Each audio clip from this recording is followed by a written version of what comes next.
All right, hello everyone, and welcome to Honkamp Krueger's webinar, The Patient Protection and Affordable Care Act, What You Should Know.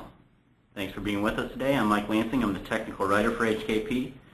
Our presenters today are our own healthcare consulting manager, Brian Bourke. Brian has a Master in Business Administration from the University of Iowa and has years of experience working in the healthcare industry in a variety of capacities. Doug Funke, our tax partner. Doug is a certified public accountant, oversees our tax department, and has been specializing in tax consulting as it relates to the Affordable Care Act. And last but not least, Tracey-Lueken Burds. Tracey is a certified payroll professional and has been managing HKP's payroll department for over 15 years. As the ramifications of the Affordable Care Act become clear, it's time for employers to develop a strategy. That strategy will depend on your organization's unique structure, needs, and culture. However, the Affordable Care Act affects all employers, large and small, and as penalties begin for the current tax year, employers can no longer afford to use the wait-and-see approach. Here's a quick look at today's objective. We just want to provide an overview of the parts of the ACA that most affect you, and then discuss some things you can do to prepare and protect yourself. We will use most of the hour in our discussion today, but we'll take time for questions. As we go, if you have any questions, please enter them into the chat feature, and we'll do our best to answer them. We may wait till the end of the webinar to answer your question. I promise we're not ignoring you, and if we don't get to your question, we will be sure to follow up with you through email or call as soon as we can. I'll mention that questions are anonymous to other attendees, so you don't have to be shy about asking anything. Now, without further delay, I'll turn things over to Brian to get started. Thanks, Michael. As Michael said, I'm the healthcare consulting manager here at HK. And I think one of the things that we've noticed over the last couple of years is that there's some pretty consistent trends with this legislation. And one of those trends is that change is imminent and that uncertainty is likely. So having said that, I think we'd be remiss if we didn't at least pitch this whole discussion with everything we're saying today can and will likely be modified or changed in some way in the very near future. That's why it's important for people to keep up with these things, and we at HK have that same philosophy. One of the big things that's pending is a Supreme Court case that's scheduled to be heard in June, and basically the Supreme Court case takes into consideration the subsidies that are going to be put through the marketplace and whether they are truly part of the law. Again, like I said, if you're waiting for something catastrophic to happen, I think that's not a good approach to take, given that the history of this legislation or the history of this law has shown that it's been very durable and that some of these things are very imminent. We expect delays to be announced. We also expect future guidance on some of the things that are going to be key to you. So just as an overall view, we need to keep all that in mind, knowing where we've been for the last 2 years with this legislation. One of the nice things about the Affordable Care Act is there's something for everyone in it. There's something for individuals as well as employers. Employers and individuals are going to be compelled to abide by this law in various ways, and we're going to talk a little bit about how each segment is affected. So from the insurance standpoint on the individual side, traditionally most people have gotten their health insurance through their employer-based coverage, and that hasn't changed for a lot of people, although it has changed for some people. What we've seen is the implementation of these marketplaces, which I mentioned earlier. The subsidies which you can receive from there are going to be in jeopardy. There's also a trend of people purchasing private insurance. And of course, one of the reasons that we're looking at this whole law in the first place is this uninsured population. For 15, 20 years, we've been talking about the uninsured being a level of about 40 million people. Where that number is today, we don't know. We do know that there's these elements of coverage that individuals can get and have options for in the near future. As I said, the subsidies are when you go to the marketplace to purchase insurance. If you hit a certain income threshold, you may be eligible for a subsidy to help pay for your insurance. Now, one thing that's interesting to note is obviously the uncertainty of the Supreme Court case, but also this whole issue of co-opportunity health. Co-opportunity health was a cooperative that was created using government loans to actually compete in the marketplace. That entity was recently taken over by the state, so there was a lot of people who had coverage through co-opportunity health that had to change coverage and were set kind of off guard by that whole demise of that organization. So it just underscores that if you're really hoping to go to the marketplace or send your employees to the marketplace, think twice about that because of the things that are imminent or possibly imminent going into that. We have some history now with what's going on with that marketplace.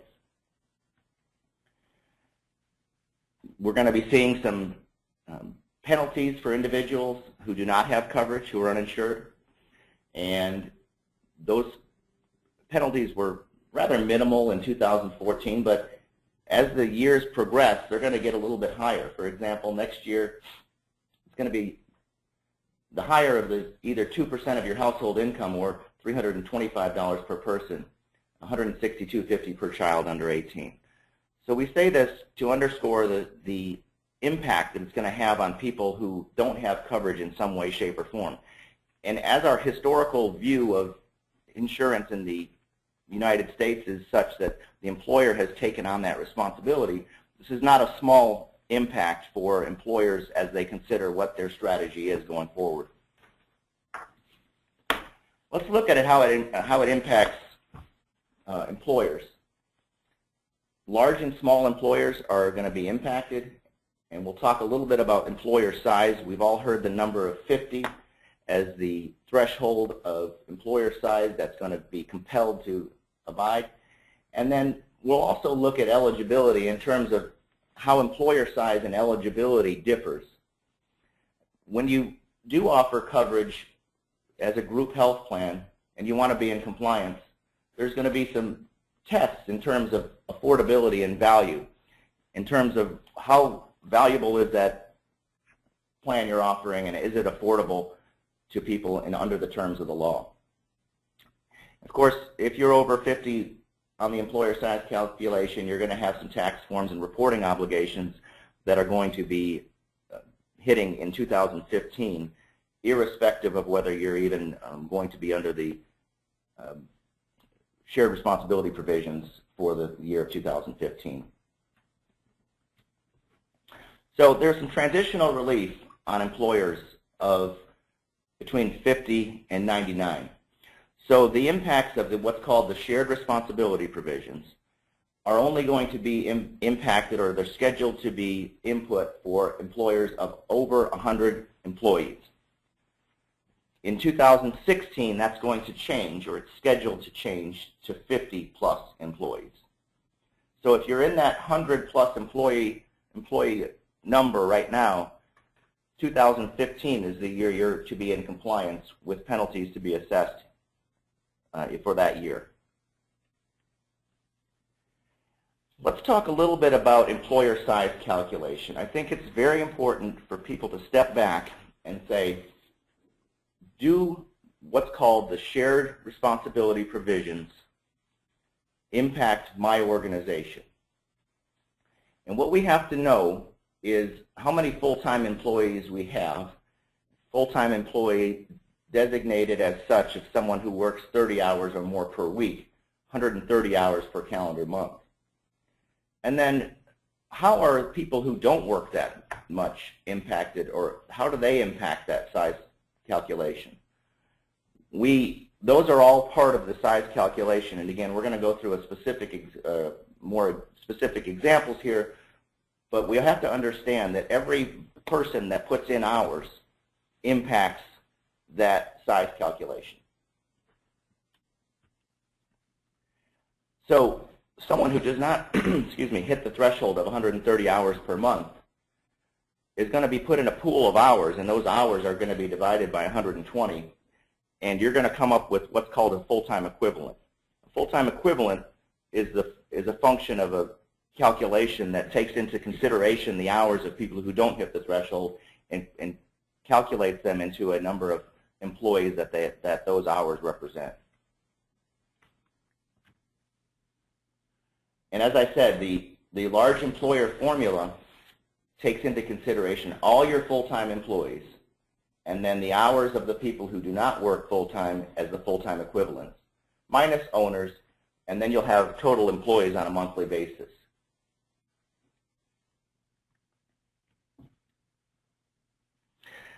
Now that we've looked a little bit at the employer size calculation, I'm going to hand it back over to Doug, because even though these rules and how they impact each organization are very specific in how the law is written, there's some other more complex things that need to be considered, and our tax partner, Doug, has been quite effective at working with our clients and helping them work through some of the more specific aspects of this legislation. Thanks, Brian. So Brian just showed us how to examine your number of employees to determine whether you're a large employer. But you may be a small company of only 15 to 20 people, but because of ownership or management type relationships, your organization might actually need to be included in a bigger group or a larger pool of employees. So what that means is that we may have to combine, we're kind of talking about the population of employees that need to be included in the applicable large employer calculations, and then from there the eligibility. You should note that these controlled group rules are the same rules that apply when you have a 401k plan. And we've got a few examples that we'll just touch on just to identify some situations that may apply to you. The first one is probably the simplest one. It is an ownership-based test. It's a parent-subsidiary controlled group. The ownership of one corporation, if one corporation owns 80% or more of the stock of another corporation, then that subsidiary corporation gets included with the parent. So in our example here, we have 4 entities, a parent and 3 subsidiaries. It meets the 80% ownership test. So when it comes to calculating an applicable large employer, we have to include all 4 of these entities together in making those calculations. So individually, they may not meet the magic 50 employee threshold, but when we combine them, the rules may come into play. The next type of a controlled group is a brother-sister controlled group. This actually gets to be the most complicated of the calculations to go through. It is also an ownership-based test, and what we're looking for in these situations is where there's 5 or fewer owners that have more than 50% common ownership across multiple organizations. You'll see in our illustration that, between owner 2 and owner 3, we've indicated that they are spouses. We put that in there to indicate that certain family relationships attribute ownership between shareholders. So in the example of spouses, their ownership is combined and is treated as if there's one owner with the total ownership. Attribution rules also come into play when there's children involved in the ownership, and the rules are different depending upon parent ownership and whether the children are under age 18 or adults. Another point we've kind of illustrated in this is, if you notice on the far right-hand side, we have owner 4 and owner 5 formed a partnership to invest in the individual businesses. We put that in there to illustrate that sometimes indirect ownership comes into play. So for example, if owner 4 owns 51% of the partnership, that owner is actually deemed to own directly 51% of their proportionate ownership in the businesses that the partnership invests in. It gets to be very complicated. This is a situation that we get the most questions from our clients related to. So in this circumstance, it's very possible that you may have more than one controlled group. You may have the situation where business 1, 2, and 3 together are not a controlled group, but maybe business 1 and 2 are one controlled group, and 2 and 3 are another controlled group. So again, it's very complicated. It's the area that we have the most questions on, and it's something we can help with. there's actually an opportunity with this. If you can structure the ownership correctly, you may be able to take one company that is an applicable large employer, restructure the ownership, and move employees so that you have two entities that fall below the applicable large employer threshold. So usually this is a detriment to owners, but in a certain circumstance, it can actually work to the benefit. Okay. The next type of control group that we have is an affiliated service group. And this is more likely to be found when you have a professional service group. In the illustration, we're using doctors, where maybe there's one entity that has all the doctors in it, and there's another entity that has the support staff and administrative staff. A strategy prior to the implementation of this control group rule was that you would put the highly compensated employees in one entity so that you could offer a different set of benefits than what you would offer to the common folk, I guess you'd call, in the other organization. There is an element of ownership between the two, but it doesn't rise to the level of being a brother-sister control group or a parent-subsidiary control group. So again, it's another situation to be aware of. The last one that we have to walk through is what's called a management affiliated service group. This is not an ownership test, this is a function test. In this illustration, the management company is formed with a primary purpose to provide the daily management functions to a number of businesses. Its revenue stream is from management fees from those other entities. And what happens here is that if the management company is providing the management functions for these other businesses, whether it's the day-to-day operations or strategic planning, decisions on setting policies, hiring and firing decisions, what happens is that even though there may not be an ownership commonality between the companies, it is a controlled group because of the management function. An illustration or example of this might be is if there is a group that puts together restaurants. You may have 3 different restaurants where they go out and they solicit investors so that the investors within each of the businesses there's no commonality, so we don't have the brother-sister relationship. But because of the function that the management company performs, this is a controlled group. And so we would have to include the employees of the management company and the 3 separate businesses in the calculations for applicable large employer. So that kind of talks about control group rules. Again, something that gets to be quite complex. We get a lot of questions on them, and certainly something that we can help with if you have a situation like this in your organization. All right, this is Brian again. Now that we've established that you're either a large employer or you're not a large employer, or that the control groups put you in that category, we're going to look at eligibility and coverage requirements. I think the thing we need to point out here and make very clear is that once you do that calculation of size, excuse me, is that you have to make a distinction between the size calculation and the eligibility for coverage. And this is where a lot of employers get hung up. They'll say or calculate that they have, say, 120 employees in terms of size, which includes the FTEs. But if they have a lot of part-timers, only a fraction of those, or a certain number of those who work over 30, will truly be eligible. And that's where I want to draw that distinction and make sure you understand the difference between the number of employees in terms of size as well as the number of people who are actually eligible for coverage. When you determine that, you're going to need to determine, if you offer coverage, that the plan is both affordable and of minimum value. Let's look at affordability before we talk about minimum value. One of the most commonly cited references that we look at for affordability is in terms of W-2 wages. Employees' annual premium for the lowest price self-only plan may be no greater than 9.5% of income. One of the things I see people getting confused about on this is the household income in terms of this calculation versus household income in terms of subsidies. completely different things.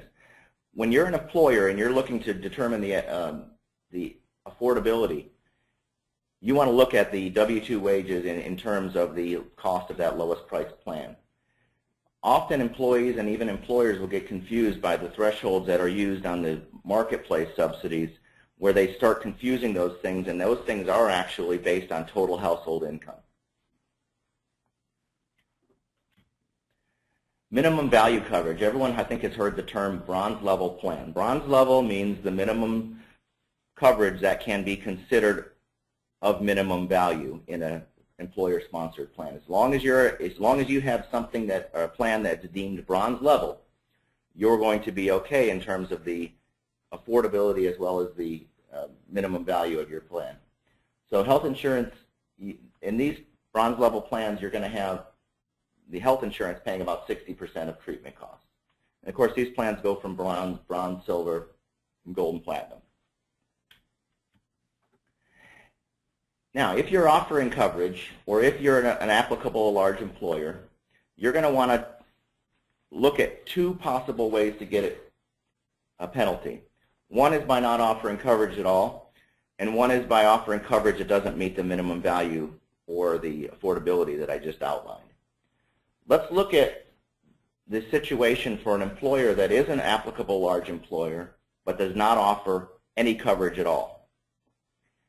What's going to be hitting here is what's been known as Part A penalties. This means essentially that you're going to concede that you're a large employer, but you're not going to offer any coverage of any sort. You're going to pay a fee in 2015 if you're over 100 employees, $2,040 per employee. Now, going forward, the first 30 are going to be excluded for transitional relief for 2015. The first 80 of the 100 threshold are going to be excluded. So if a company has 100 eligible employees, not employees in terms of size, but eligible employees, they're going to pay the penalty only on the 20 employees that hit that penalty for 2015. This would be a real-life example of someone who has, say, 120 employees in terms of size, and then 100 eligibles. They would be liable for the penalty on 100 minus 80 employees for 2015. Now, if you're in a large employer and you offer some sort of coverage, you may be hit with what's called the Part B penalty. This penalty is triggered when one full-time employee receives subsidized coverage in a marketplace that is not affordable or of minimum value. And penalties are calculated on a monthly basis but paid annually. And we'll look at some real-life examples, I think, that will help underscore the difference between Part A and Part B penalties. But again, this is someone who actually offers coverage, and the coverage is deemed non-affordable and non-minimum value. I think one of the terms a lot of us are probably familiar with is the pay or play scenario. And we just outlined the two differences. Pay means you're going to concede, if you're an applicable large employer, that you're going to pay the penalty. That would be Part A. Play means you're going to offer some sort of coverage in some way, shape, or form, and either pay for that coverage or pay possible penalties dependent on how many people receive the subsidies. So let's look at a simple pay scenario. This employer has 132 eligible employees. For 2015, the federal government is going to exclude the first 80. So a number of employees who will be considered in the penalty is 52. With the total penalty per employee being $2,040, the total penalty for that employer would be $106,000, just over. Okay. Now, scenario 2 would be a large employer, an applicable large employer that actually offers some sort of coverage. And I'm going to use the example. I'm going to throw another acronym out here for you. It's called MEC, Minimum Essential Coverage. That often gets confused with the bronze level plan because the bronze is the minimum value. But minimum essential coverage is essentially a grouping of preventative things that are actually paid for by the MEC coverage. So it's not like insurance coverage, but it's preventative coverage, but it's called minimum essential coverage. a large employer who offers that is essentially saying that they're going to play. Even though it's not bronze level coverage, and they know it's not, and even though it's only minimum essential coverage, it can even be totally voluntary on the part of the employee who has no help paying for the premium. So in the top half of the scenario, if it's going to depend upon how many employees go to the marketplace to get a subsidy. So remember, they're protected from Part A, but they are liable for Part B. It's going to be dependent on how many people go to the exchange for a subsidy. If 5 people receive that subsidy, then that penalty is very minimal. If 25 people receive that subsidy, obviously that goes up proportionate to that $3,120 per employee that receives a subsidy. But in this scenario, you can see a strategy for a large employer that may say, okay, I'm going to play, meaning offer some coverage, but I'm going to hedge my bets by understanding that most of my employees may not get a subsidy, may not go to the exchange and get a subsidy, and take my lumps there, so to speak. So as we talk through this, we want to, again, underscore that if you're playing, the employee is going to be, your penalty is going to be based on the employees receiving the subsidy in the exchange. The way our IRS will figure this out is by matching the 1095A that the individual received from the marketplace to the 1095C that the employer, if you're an ALE, must furnish to full-time employees regardless of whether they are covered under your plan. That's where our payroll company, HKP, has been very busy working with our clients to sort through this. So I'm going to turn things over to Tracy, who can give you some more detail on these forms. Thanks, Brian. Yes, that is true. The 1094s, 1095, those forms are really what pull the whole thing together as far as the IRS is concerned. I'm sure many of you are thinking, you know, how in the world is the IRS going to know all of these things and who did what and did we comply? But the forms that we're going to talk about are what we'll be using and what the IRS will be monitoring for compliance to know that the individuals, carriers, and employers have in fact complied with all of their obligations. So it can be a little bit confusing as an employer to know what forms to file, what information to include on each of the forms. So we have put together this decision tree infographic that you do see on your screen now. So it's a helpful tool, a good reference tool of kind of going through who are you and what do I need to do. So as you can see, we start with, are you the large employer or the ALE that you've heard Brian and Doug reference here in this presentation. So with the 50 FTEs for 2015, if you fall under that, size, you're going to have to look through. If you are yes, then do I offer health coverage? And yes, no, and then it will tell you on this infographic what forms you will need to file and what you're responsible for. So it is a good reference tool to know. And one thing I do want to point out is that even if you are a large employer not offering coverage, which is what Brian referenced earlier, you are still responsible for completing a 1095C form, which is the form for any employer that has more than 50 full-time equivalents. So even if you do not offer coverage, you still have a reporting obligation with these requirements from the IRS. So I do want to make sure that people do understand that, because that is a confusing point for many individuals and clients that we've talked to. So the forms that are required, the 1094s and the 1095s. So as Brian indicated, the 1095A is what's completed by the marketplace exchange if your employee went out to the exchange and purchased coverage there. So that is what they will receive. And then the 1095Bs are filed by your insurance carrier. So if you are a fully insured plan, whether you're more than 50 or whether you're less than 50, your insurance carrier will complete this form on your behalf. And then the 1095C, which I referenced on the infographic, is the form that is required for large employers greater than 50. And take note that the transitional relief that Brian referenced earlier on your size calculation for the employer shared responsibility portion of the Act does not apply to this. So if you are a large employer with more than 50 FTEs, you still have reporting obligations for the 1095-C. The 1094s, whether it's the B or C, are transmittal files. So think of them like a W-3. It's basically a consolidation of how many forms am I filing and what is my employer information. And also on the 1094 forms, you will find that there's a section for all of the legal entities that might fall under the common ownership rules and so forth that Doug went through. So there is a spot on these 1094s to list all of the organizations that might be part of that control group.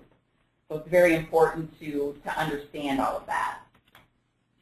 The forms are going to be due in January of 2016 for calendar year 2015, just like a W-2. So just consider it kind of an extension of your tax forms that you have to send to your employees. And if you are a current payroll client, with our iSolve solution that we have, if you're using payroll with that, we do have a benefits component within the system that will facilitate the production of the forms. And if you are using it today, that's great. You know, we do need to find out if you want us to do the 1095-Cs on your behalf, but we will be able to utilize the system to track the benefit plans that are attached to your employees, what coverage they've selected, so that that information can then be transferred onto the form. And we'll look a little closer at the forms on our slides here so that you can kind of get an idea of the information that is going to be required. So if you are on our iSolve program, we will take care of filing these forms on your behalf as well as submitting them to the IRS. There is a requirement, just like the W-2s, that if you have over 250 forms, they do have to be sent electronically to the IRS. So we would take care of that for you as well. So as you can see on your slide, the 1095-B is on the screen. And this is the form that typically will be completed by your insurance carrier. They will report all of the information. As you can see, there's different parts 1 through 4. And they will report all of that information. And as you can see, Part 4 does list who the covered individuals are on the health plan. So if you have dependents and spouses and so forth, their information will show at the bottom. And either their Social Security number or their birth date is provided, and then the month that they're covered. Because as Brian mentioned earlier, when you are filing tax returns, you need proof that you had coverage. These are the forms that your employees and you will be using at the end of the year to prove that you had coverage. So when you're filing your tax return, to make sure that you don't get those penalties, you can reference these forms to ensure that you did in fact have coverage for all of the months out of the tax year so that you don't have to incur those penalties. An employer is responsible for this form only if you're less than 50 FTEs and you have a self-insured plan. So if you fall into that criteria, you as the employer are still responsible for this particular form. Again, if you're a current payroll client using our iSolve benefit component of the system, then we will be able to produce this form for you if you're self-insured and less than 50. And again, it does require those covered individuals to be listed. So that is why the benefits component comes into play, is because within that component of our system, we have the ability to track all of your dependents and the eligibility dates and the months that they were covered so that we can properly complete these forms on your behalf. The next form is the 1095-C. And again, this is the one that if you are a large employer greater than 50 full-time equivalents, you are responsible for completing this as an employer. Again, this has multiple parts, parts 1, 2, and 3. If you are fully insured and greater than 50 employees, you will still have a 1095-B completed by your insurance carrier, which is what we just saw, and they will list all of your dependents and beneficiaries and so forth that you have on your plan and the months that they're covered.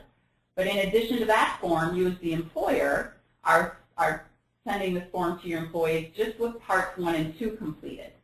And if you look closely at the forms, and it may be hard to see these on your screen, but I do want to just point out that these are available on the irs.gov website. If you just search for 1095-Cs and Ds, you will find the forms. But part 1 and 2 is, the employee and the employer information. And part 2 is where it gets a little crazy with all of the different codes that the IRS is going to be using here. So there's different codes for the type of coverage that you offer. So as Brian mentioned earlier, there's minimum essential coverage, there's minimum value coverage, there's affordability coverage. There are codes for all those different scenarios. There's a code if I've done all three. There's a code if it's only affordable. There's a code if it's not affordable but it's minimum essential coverage, so forth and so on. So it kind of reminds me of the different codes that go in box 12 of your W-2 form. There's a code for a 401k plan or a Roth plan or a simple IRA. There's all those different codes that the IRS has designated we use, and so that's what needs to be used on this particular form. Then if you're self-insured and greater than 50, this is the only form that your employees will receive. So if they're self-insured, they will not get the 1095B as long as you're greater than 50 employees. But again, you as the employer are responsible for this form. So Part 3 then will list all of the dependents on the plan, again, their Social Security number or their birth date, as well as the months of coverage that they had. So again, within the ISOL benefits portion, we can track all of that information for you, and we can track the type of plan that you're offering to your employees to comply with the Affordable Care Act so that we can get the proper code in that Part 2 of the form. So it is very important that we have all of that built within the system so that we can properly produce these forms on your behalf. So I guess what I want to point out here is if you are an ISOL payroll client, and even if you're a benefits client, don't wait to let us know if you need help with these. We are trying to reach out to our client base to find out what your plans are. We do understand that some health insurance brokers out there may have a tool for you to use in order to do these forms, but we're finding that it's less cumbersome to utilize the functionality that we have today in the system versus trying to feed information from a payroll system into another benefits system. But we just do need to know from you if you want us to produce these forms on your behalf. There is a charge for the ISOL benefits component of the system if you're not using it today, and there is a charge for the 1095C forms that we will produce, no different than a W-2 charge that you would get at the end of the year. So, you know, as we mentioned earlier in the presentation, we don't want you to bury your head in the sand hoping this all goes away in June, because quite frankly, these reporting obligations most likely will not go away. There will be obligations as an employer if you're offering coverage. And again, whether you offer the coverage or not on the 1095C, you still have to do it if you're greater than 50 employees. And the code that you'll see in Part 2 will be a code that designates, I did not offer coverage. So the employee would know that, and then they would be able to use that when they're filing their tax return. So if you do need more information about how to get signed up for that and get all the paperwork, please contact your customer service rep or your account manager and let them know, and we'll certainly be reaching out to you. Great. Thanks, Tracy. Before we do a quick summary recap at the end of the webinar, we're going to turn things over for questions, and we do have a lot of questions, and we'll do our best to answer them now. As I said before, if we don't get your question, we will get you an answer through email or in a follow-up as soon as we can, but please keep entering your questions in now so we have them on record and we can follow up with you. Okay, first question. I am an employer with less than 50 employees. Is there anything in the ACA that applies to me? Okay. And that's a very good question. I think there's a lot of employers that hear the magic 50 employee threshold and think that nothing in the Affordable Care Act applies to them. That's an incorrect assumption. In addition to the employer mandate, the individual penalties, there are other market reform changes that happened with the Affordable Care Act. So if you are an employer that in the past has utilized either a Section 105 or 106 plan for your employees where you're subsidizing their individual health insurance policies, providing that to them on a tax-free basis, and you take a deduction as a business expense, be aware that those are no longer allowed under the Affordable Care Act. They're still in the provisions of the IRS tax code and regulation. However, those type of arrangements don't meet the requirements of the market reforms as far as coverage and lifetime benefits and things like that.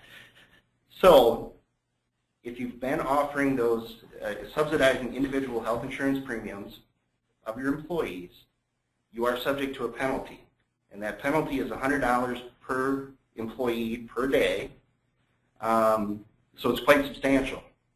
The good news is that this was supposed to take effect on January 1st of 2014. One of the delays that was announced, I believe in March of this year, was that the IRS would not be penalizing employers that hadn't realized that this was no longer an option for them and continued to offer those subsidized individual health insurance premiums. You have until June 30th of 2015 to change your arrangements to be compliant. So, I mean, that's the big thing, is the penalties that are out there for, especially for the very small employers. The other thing to realize is that if you're not an applicable large employer and you're offering group health insurance to your employees, you still have to meet the Affordable Care requirements of minimum value and affordability, or potentially be penalized as well. So if you're under the 50 threshold, the magic number, beware that there are still situations or still aspects that apply to you that you need to be aware of. Okay. We've had this question a lot. Is it possible to get a paper copy, or can this be emailed? A copy of the presentation? Yes, we will email out the slides to all the attendees today. What if our company offers a skinny plan that does not meet minimum essential coverage? Where do we stand in relation to subsidies to pay, or penalties to pay? We are in Illinois, which are on the federal subsidies. Okay, first of all, I think there's a little bit of a mix-up of terminology. A skinny plan, as I understand it, is in fact a minimum essential coverage plan. Now you may be, again, confusing minimum essential coverage and skinny plan versus a bronze level plan. Irrespective, you're not on the hook for Part A plan or the Part A penalties as long as you're offering some sort of coverage. And again, I'm going to use the terminology MEC and skinny synonymously.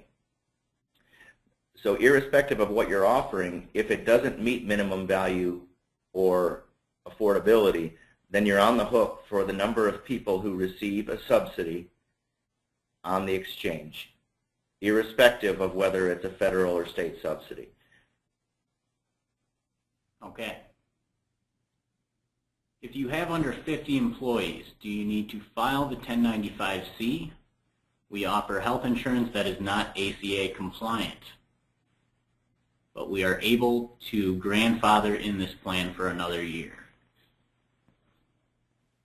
The 1095-B would be required to be filed by your carrier as long as you're fully insured, if you're offering any type of coverage. If you're self-insured and less than 50, you as the employer would still be responsible for that form, the 1095-B. So it just depends on whether you're self-insured or fully insured, who does it. Check with your health insurance broker or carrier if you have questions on, that. But, if you're grandfathered in on some sort of transitional relief, there's codes for that, typically too. But you do have a requirement to have that form filed. What about employees that get hired and then are no longer employed within a few months, or fired, or voluntary leave? Do they count? Well, there's a couple of different concepts at play here. Obviously, they will count in terms of calculating your employer size. Whether they count in terms of eligibility is a whole other issue. It depends on if they were offered coverage immediately upon employment. Then there would be some COBRA issues. So a lot of concepts in play here. The hours that they worked would count towards the employer size calculation. Whether they were offered eligibility and how they go in normal eligibility would be another factor that would be of impact. We need to know more specifics, I think, before we could really fully answer that question. How do you collect information for employees that do not take coverage, but you are required as an employer to send in the department information for them, the forms I'm guessing. If it's related to the 1095 forms, typically if you're a payroll client and you utilize our iSolve benefit component, we have the ability to track the employees that waive coverage. And we even have now the ability to track the reasons that they waived it, because we really believe that down the road in a couple of years, as these IRS notices or penalty notices start coming through, you as the employer need to prove probably a few things. So you're not just going to, automatically say, I'm going to pay the penalty that the IRS has assessed me. You're going to do some research and see, is this really true? Because we all know that the IRS does assess tax notices that sometimes aren't always correct, but it's up to you, the employer, to prove otherwise. So no different here. If you have the tracking mechanism that you can prove that the employee did waive coverage and even prove the reason why, then that is the information that you would be sending back to the IRS to say, hey, I have documentation here, within my workforce management system that says this employee waived coverage, and this is the date. So we do have the ability to do that. If you aren't using, a computerized software to track it, we definitely recommend that you keep records of the employees that waive coverage and you make them waive it. Don't just automatically make assumptions for your employees. Make them waive coverage and give a reason why so that you have that information to track, because we know that with this huge database the IRS is going to be utilizing to track compliance, there are going to be mistakes on their part. So you don't want to just pay a penalty just because they say to. Great. What if we are partial self-funded? Who fills out the 1095-B? I would check with your broker on that just to be sure. I am thinking that the broker may still do it, but it's just something you should just check with them on. Somebody needs to do it, obviously. So if they're not going to do it because they say, well, you're partially self-funded and you have all the information that you need, you go ahead and do it. Then again, if you have our iSolve benefit component, we can assist with that. But it's just a matter of, I think, having that conversation with your broker. Please address timing of filing for plans that do not follow a calendar year. Non-calendar year plans. If you're talking about filing of the forms, they're still due at the end of the tax year, and there are codes on those forms that if you're in the transitional relief that you're on a non-calendar year plan and you're grandfathered in, there's a code for that. But you still have reporting obligations on these forms that are due at the end of January of 2016, regardless of whether you're on a non-calendar year plan or not. Great. We have seasonal employees.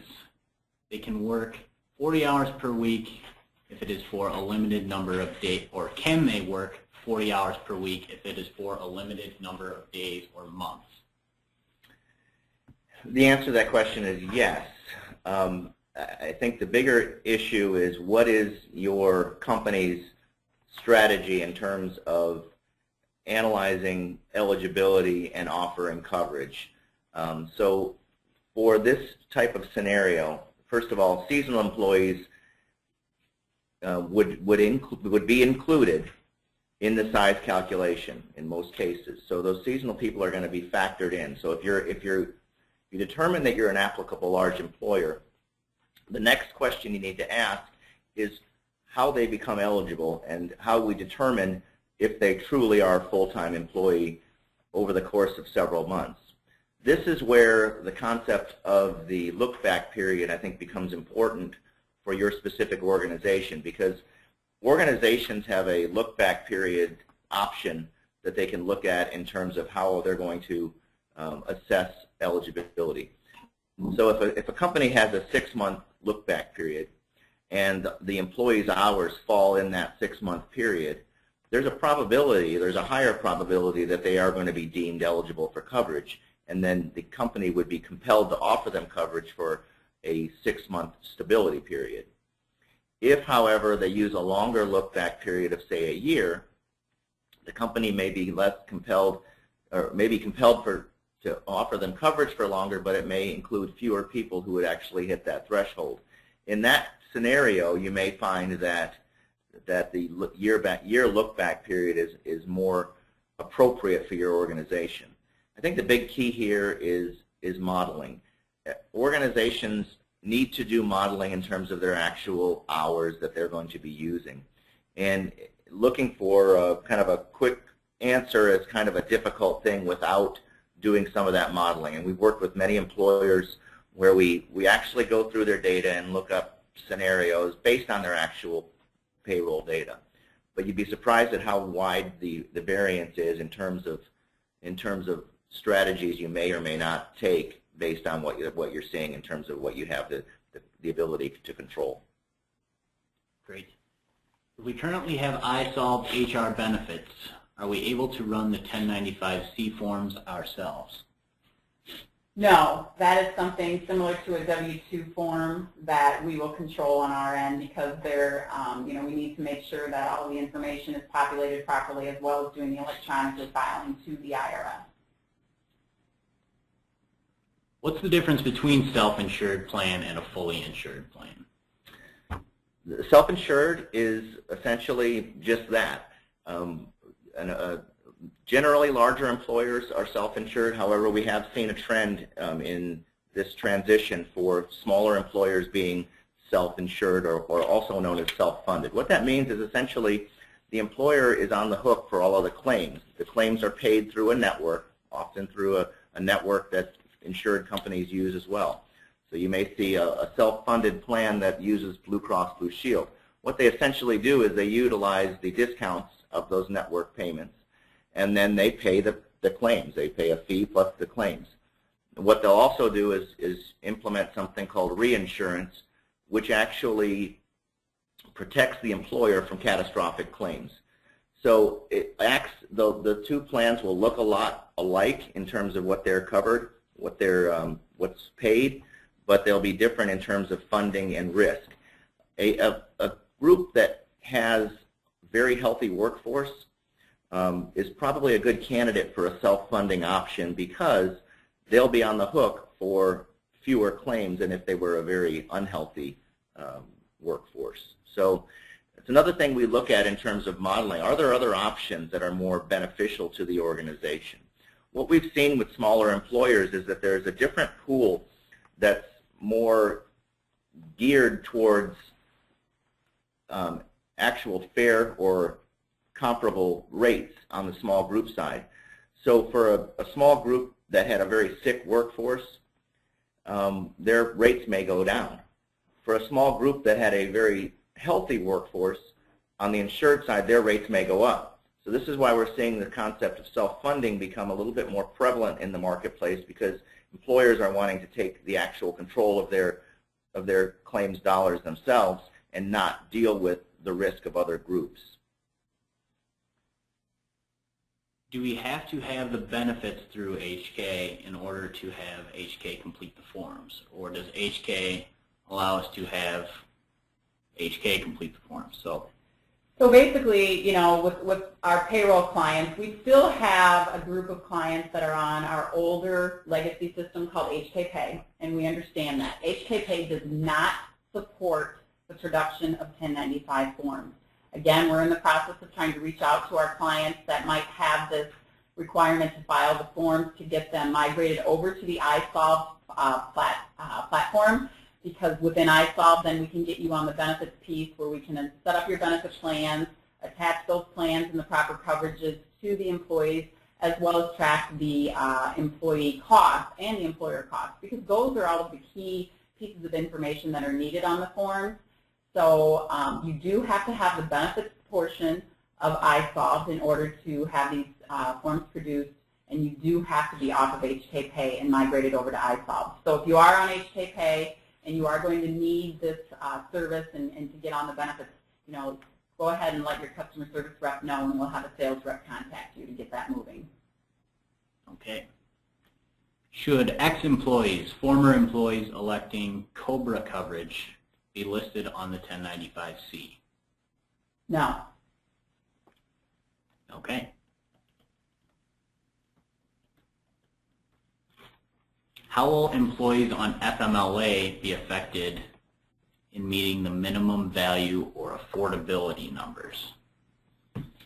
Well, often employees that are on FMLA opt to continue their coverage. So again, it would be a matter of whether they've opted to continue their coverage or whether they're taking a break in their coverage, which I don't think is something a lot of people do, at least in the short term. Okay.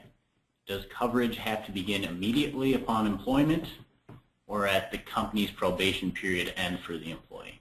The standard is 90 days. You can offer it after 90 days. You can offer it earlier if you like. That's another misconception we see.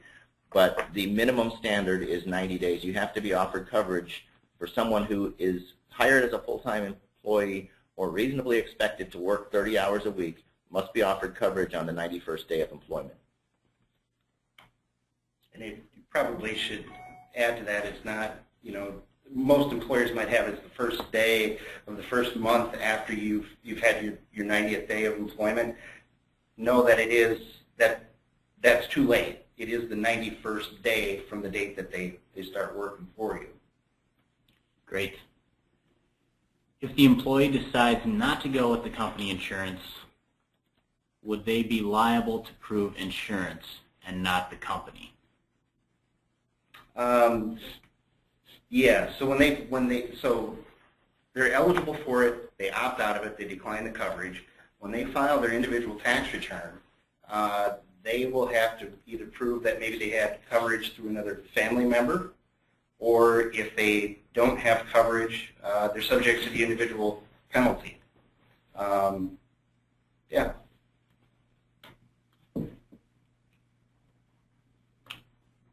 Employees under 50 that do not offer health insurance but rather subsidize employees' plans.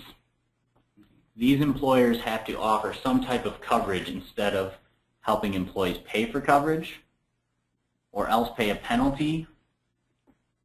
Yes, and that's the so the kind of the whole, I believe, overall goal of the Affordable Care Act is for employers to offer group health insurance coverage to employees. I mean, that's kind of the general direction. That's kind of where the carrot and the stick comes into play. So for those that fall under the 50 employee threshold, those plans were previously you could subsidize an individual's health insurance premium, meaning your employee went out and bought coverage for themselves and their family, and you reimbursed a portion or all of the premiums. That is something that was taken out. It is no longer allowed under the market reform provisions of the Affordable Care Act. So essentially, what that leaves for the very small employers is options. Is one is, first of all, drop it, stop doing it because the penalty comes into play. And again, you have until June 30th to change the plan. So now you previously had provided a benefit to your employees, and now essentially you're forced to take it away. Again, this is where the strategies come into play, is sitting down and kind of walking through what your options might be. One, is looking at a group plan, implementing that. That may not be economically feasible. Another option might be to increase their taxable compensation.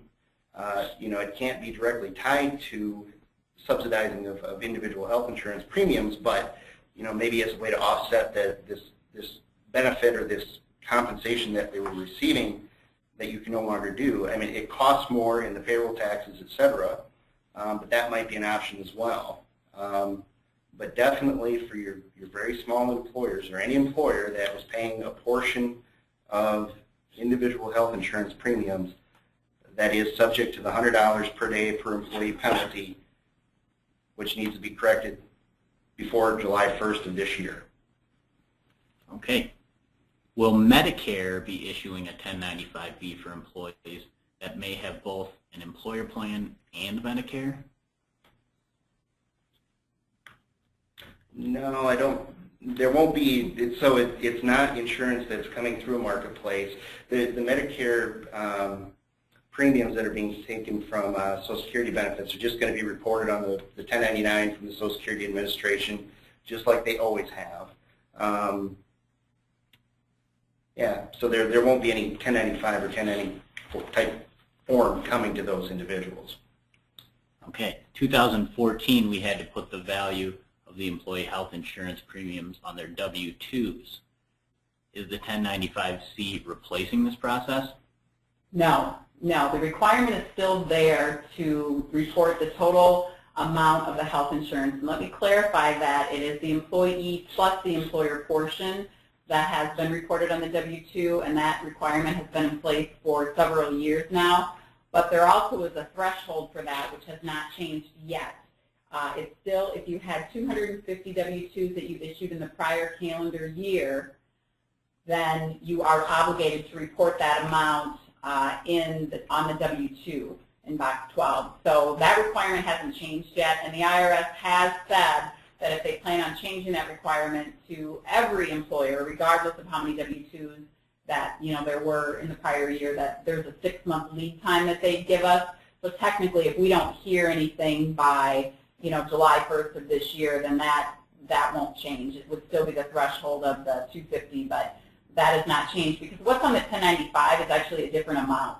What's on the 1095 is the lowest cost employee share of the plan. So that's the single only plan. So you may have employees that take full family coverage, so the amount of their total value of health insurance coverage under W-2 is going to be very different than what shows on the 1095-C, which is the single amount for employee only coverage. Great. We'll take one more question before moving to the summary. Do employees who are under 18-year-olds count toward the total FTE count, or college students who are on their family health plan? Yes, they do. Yep. There's still employees. They still factor into the calculations of employee totals. Great. So in summary, if you take anything away today, it's to have a strategy. Start by determining whether you're an applicable large employer. So that's at 50 or more FTE count, 100 or more for 2015 during the transitional relief. And keep in mind, are you part of a controlled group with some of that shared ownership that Doug talked about? Decide whether to pay or play. Are you going to pay the penalty for not offering any coverage? So that's that Part A penalty. Or are you going to offer some kind of minimum essential coverage, a skinny plan, and pay the penalty based on the number of employees who go to the exchange? Or are you just going to try to completely comply and offer affordable coverage to all your full-time employees and their dependent children?